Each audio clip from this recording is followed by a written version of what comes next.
the next candidate we have is Dan Rosenberg. So Dan Rosenberg is also one of our candidates for the board of the Tutors Association. So Dan, over to you, please. Hi, good morning, everybody. Thank you for having me. I owe most of what I have good in my life to tutors. I was raised by a teacher and a tutor.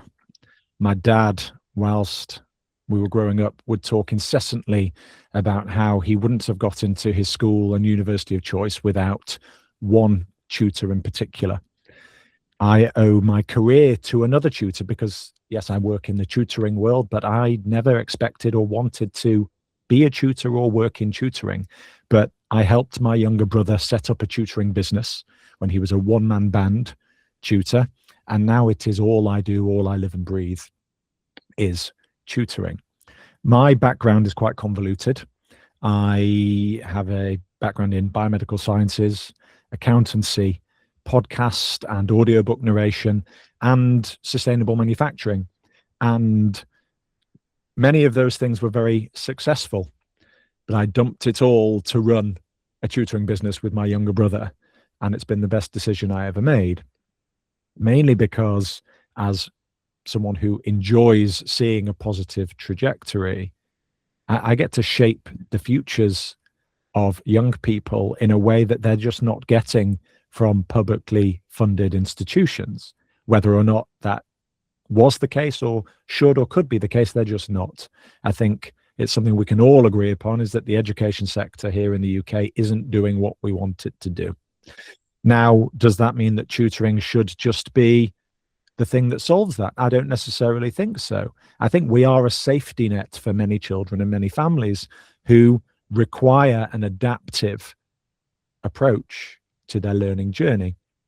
And my passion in tutoring is making sure that tutoring becomes something hugely beneficial, not just something you do if your kid's not happy at school. So where I've really enjoyed engaging with the Tutors Association so far is that regulatory framework, the standards that we can all adhere to, because unfortunately for us, tutoring is not a protected profession. Anybody can sit at the back of a classroom for a couple of years and then start tutoring a child for 11 plus for £15 an hour. That doesn't benefit us. It doesn't necessarily benefit children. It certainly doesn't benefit teaching. So an aspect of what I'd be passionate about helping with the TTA is getting more involved in those standards, because whether or not we like it, regulation is coming. Do we get the opportunity to shape it, or is it going to happen to us?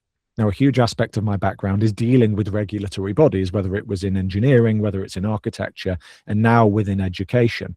I would be at the vanguard with the TTA, making sure that whatever regulation is coming into force benefits us and the people we serve.